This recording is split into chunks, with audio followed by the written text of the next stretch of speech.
नमस्कार, मी तुषार बाबल. आज एक अशी प्रॉपर्टी घेऊन आलोय आणि ती देवगडमध्ये आहे. अगोदर तुम्हाला संपूर्ण प्रॉपर्टी दाखवतो. प्रॉपर्टी म्हणजे बऱ्याच लोकांनी माझ्याकडे अशी एक मागणी केली होती.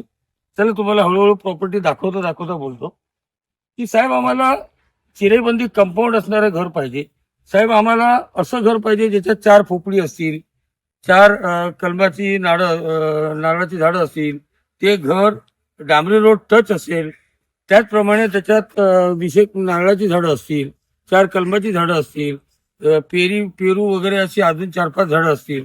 म्हणजे थोडक्यात सगळ्या प्रकारच्या झाडांनी नटलेलं आणि कोकणातलं ज्याला आपण कोकणी वाडी म्हणतो असं घर पाहिजे. म्हणजे आम्हाला आमच्या त्या घराच्या अंगणात असं बाकडं टाकून, बेंच टाकून किंवा कपडा टाकून आम्हाला बसता आलं पाहिजे. म्हणजे आम्ही ज्याला कोकणी घराचं सुख म्हणतो ते आम्हाला अनुभवायचं आहे. आणि अशा प्रकारचं आणि हे सगळं करत असताना घर सिमेंट कॉन्क्रीट पाहिजे, डांबरी रोड टच पाहिजे, बगीचा संपूर्ण पाहिजे. आणि हे बगीचा आणि कंपाऊंड असताना आम्हाला तिथून बीच किंवा ज्याला बॅकवॉटर म्हणतो खाडी, हेही जवळ पाहिजे. म्हणजे आमच्या मनात आलं की आम्हाला इथून 5 मिनिटं समुद्रावर जाऊन बसायचं आहे. ते समुद्राचा आनंद घेता आला पाहिजे आणि हवेशीर वातावरण पाहिजे आणि शुद्ध हवा पाहिजे. आणि त्याचबरोबर आम्हाला ते घर मिळाल्यानंतर आम्हाला दररोज डे टू डे लागणाऱ्या वस्तू बाजार वगैरे आहे तो त्या वाडीतच किंवा त्याच्यापासून जवळ असणाऱ्या अंतरावर पाहिजे. असं एक संपूर्ण आणि फुल पॅकेज मी आपल्यासाठी आणलेलं आहे. अगोदर आपल्याला मी प्रॉपर्टी दाखवतो. प्रॉपर्टी बघा, झाडं बघा, घर बघा, कंपाऊंड बघा आणि नंतर आपण या विषयावर बोलू. त्याचबरोबर इथं याला लागणारे जे बीच वगैरे आहेत जे जवळ आलेत तेही मी याच्यात दाखवतोय.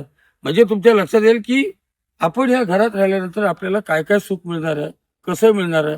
आणि हे सगळं पॅकेज मी तुम्हाला एक रिझनेबल प्राइस रेंजमध्ये देणार आहे. आणि ते देत असताना तुम्हाला असं वाटेल चॉईस पण बरोबर आहे, प्राइस पण बरोबर आहे आणि आम्हाला अपेक्षित असणारे सर्व गोष्टी या पॅकेजमध्ये आहेत. चला अगोदर मी तुम्हाला घर आणि जागा दाखवतो. याचं लोखंडी गेट आहे. या मालकाने प्रत्येक झाडाला असं आळी केलेली आहे बघा. म्हणजे त्यांनी जो माणूस आपल्या मुलासाठी वगैरे किंवा स्वतःसाठी करतो त्यावेळी तो कसा करतो तर याचं भिंत बघा, जवळजवळ छातीवर उंच भिंत आहे. म्हणजे उद्या तुम्ही स्वतः कंपाऊंड बांधायला गेलं तर 2-4 लाख रुपये लागतील. ते त्यांनी अगोदरच करून ठेवले. ही कलमाची झाडं बघा, हे पेरीचं झाड बघा. त्याच्यानंतर तुम्ही इकडे आलात, तुमची गाडी डायरेक्ट इकडे येते आणि तुमच्या घरात कंपाऊंडच लागते. हे माड बघा. आता तुम्ही इथं ज्यावेळी येता त्यावेळी इथं आणि चिरे पण आणून ठेवले. म्हणजे तुम्हाला अजून काही काम करायचं असेल तर इथं येता. तुम्हाला मी इथं गंमत दाखवतो. ही विहिरीला जाळी आहे. पण इथं येता आणि जर तुम्ही विचार करता की आपण इथं 2 भाकरी टाकून बसूया किंवा इथं तो गजिबो टाईप टेंट बांधून आपल्याला इथं हवेशीर बसता येईल. तर त्यांनी तसा विचार केलेला होता. काय त्याच्या मनात विचार आला माहिती नाही. पण त्यांना असं वाटलं उद्या 4 माझ्याकडे पाहुणे आले आणि त्यांना गजिबो करून बसावं असं वाटलं तर त्याला ते बसता यावं. आणि ते बसत असताना त्यांना ही नैसर्गिक सावली मिळावी. म्हणजे वरती परत आणखी वेगळं चप्पल टाकायची गरज नाही. आता हे करत असताना यामधलं बघा, त्यांनी घराच्या भोवती व्यवस्थित जागा सोडलेली आहे. हे बघा, हे कलमाला आळी दिलेली आहे, पाण्याची सोय आहे आणि स्वतःचं कंपाऊंड आहे. घराला कलर पण बघा किती डिसेंट दिलेला आहे.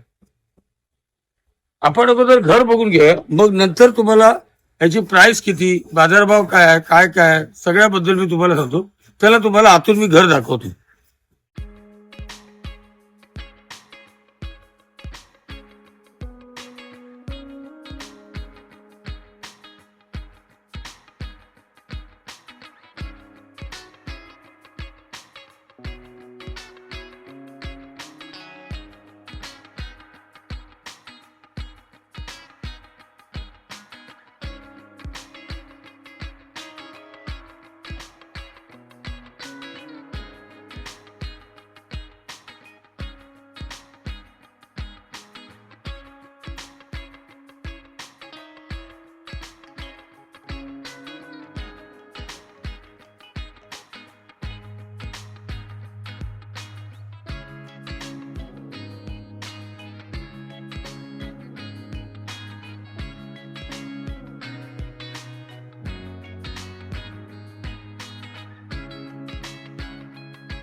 रोड पासून इथं बघत आलो, हे अंगण आहे आणि संपूर्ण आतून तुम्ही घर बघितलेलं आहे, त्याच्या स्पेअर रूम पण तुम्ही बघितलेले आहेत. आता तुम्हाला जरा याची मागची साईड दाखवतो. मागची साईड ही अशी आहे आणि इथून साईडने वरती गॅलरी जाण्यासाठी त्यांनी टेरेसवर जाण्यासाठी हे केलेलं आहे. विशेष म्हणजे मी ज्यावेळी या मालकाशी बोललो त्यावेळी त्यांनी एक गोष्ट मला सांगितली की इथं राहणाऱ्या माणसाला बाजारातून एक नारळ पण बाजारातून आणायला लागत नाही. त्याच्यानंतर आंबे पण आणायला नको, कारण त्याची स्वतःचे आंबे, स्वतःचे नारळ आणि बाकी हे सगळं आहे. दाखवतो. यांनी घर पण किती सुंदर बांधलेलं आहे. हे वास्तुशास्त्राप्रमाणे हा याचा दरवाजा आहे. याच्या दरवाजाचं तोंड पूर्वेकडे आहे, म्हणजे पूर्व पश्चिम असं हे घर आहे. हा दरवाजा दाखवा. त्यामुळे त्यांनी घर बनवताना हा विचार केला वास्तुशास्त्राप्रमाणे, आणि वास्तुशास्त्राप्रमाणे चांगलं घर असल्यामुळे इथं तुम्हाला सुख, शांती, समृद्धी सगळं लागतं. म्हणजे मग कुठले बाकी कटकटी सुरू होत नाही. आता तुम्हाला याची थोडीशी प्राइसची आयडिया देतो. प्राइसची आयडिया अशी आहे की हे घर 1000 स्क्वेअर फीट आहे. ह्या घराला साधारण 7 ते 8 गुंठे जागा आहे आणि या मालकांची अपेक्षा साधारण 42-44 लाख रुपये आहे. तुम्ही बाजारात हिशोब काढून बघा. परंतु तुम्ही जर समोर बसलात तर ते निगोशिएट करतील. एक साधारण मी या लोकांशी बोलल्यानंतर माझ्या एक लक्षात आलं किंवा अंदाज आला तो असा की 35-36 लाखापर्यंत हे लोक सोडायला काही हरकत नाही. पण हे मी नाही बोलणार, हे तुम्ही बोलायचं आहे. उद्या तुम्ही 10 लाखाला मागा, 20 लाखाला मागा, फुकट मागा, हा अधिकार तुमचा आहे, माझा नाही. परंतु साधारण जजमेंट अशी आहे की बाबा रे त्यांच्या मनात काय चाललंय. कारण आतापर्यंत मी ज्या प्रॉपर्टी विकतो त्यानुसार माझ्या लक्षात येतं की कोण सांगतो मला 50 पाहिजे, 45 पाहिजे. पण यांनी साधारण, म्हणून मी त्यांना रफली असं विचारत गेलो किती खर्च झाला, काय झालं, काय काय नवीन केलं, जमीनचा काय भाव आहे, इकडे कशाने विकतात. मग माझ्या लक्षात आलं थोडाफार त्यांनी जास्त सांगितलं असेल, कमी सांगितलं असेल, पण साधारण या रेंजमध्ये घर मिळायला हरकत नाही. आणि त्याहीपेक्षा काय कमी जास्त करायचं असेल तर आपण आहोत, तुम्ही, मी आणि मालक. समजा तुम्ही त्याला 36 पर्यंत म्हणालात किंवा 35 पर्यंत म्हणालात आणि मालक जर म्हणाले नाही नाही मला 36च्या खाली द्यायचं नाही, तर आपण, तुम्ही, मी आणि एकत्र बसून मी त्यांना सांगेन ना की बाबा रे 33 पर्यंत सोडता का, 34 पर्यंत सोडता का, 35 पर्यंत सोडता का. पण हे कधी, ज्यावेळी तुम्ही हे घर बघाल, तुम्हाला हे घर आवडेल आणि इथं तुम्ही राहाल आणि तुम्हाला वाटेल की साधारण हे जर घर बघायचं असेल तर अगदी 1 एप्रिलला आलात, 1 एप्रिल पासून 1 मे पासून 31 मे पर्यंत, कारण ही लोक मुंबईत असतात. त्यामुळे मे महिन्यात जर आलात तर बघायला मिळेल. इतर वेळी आलात तर तुम्हाला मी बाहेरून दाखवू शकेल, पण आतून घर हे मी व्हिडिओ दाखवलेलं आहे. पण प्रत्यक्ष जर तुम्हाला आतून घरात येऊन बघायचं असेल तर मे महिन्यात ही लोक तुम्हाला अवेलेबल होतात. रेग्युलर तुम्हाला जे काय घरगुती सामान लागतं, बाजार, भाजी, मासे, ते सगळं इथं या मुरव्याला बाजार आहे, हिंदळेला बाजार आहे, बेडगावला बाजार आहे. थोडक्यात 1-1.5 किलोमीटरच्या रेंजमध्ये हे तिन्ही बाजार आहेत. आणि बीचेस म्हणाल तर तांबर्डे बीच 7 किलोमीटरचा, तो पण इथून 1-2 किलोमीटरच्या अंतरावर आहे. मेढवाळ बीच आहे, प्लस तुम्हाला इथं मोरवे बीच आहे. म्हणजे 3 बीचेस आहेत. त्यामुळे पर्यटनाच्या दृष्टीने उद्या जर तुम्ही हेच घर घेऊन उद्या तुम्हाला वाटलं इथं राहायचं नाही, पण ABNला द्यायचं आहे, ओयोला द्यायचं आहे, तर लोकांना इथं येऊन राहायला आवडेल अशा प्रकारचं हे घर आहे. माझे जर व्हिडिओ आपल्याला आवडत असतील तर लाईक, शेअर आणि सबस्क्राईब करायला विसरू नका. अधिक या प्रॉपर्टीबद्दल जर अधिक माहिती जाणून घ्यायची असेल तर उजव्या कोपऱ्यात माझा नंबर आहे, मला मेसेज टाका, फोन करा, आपण बोलू, भेट ठरवू आणि मालकाशी पण बसू, काय असेल तर तुम्हाला आवडल्यानंतर, आणि हा व्यवहार पूर्ण करू. धन्यवाद.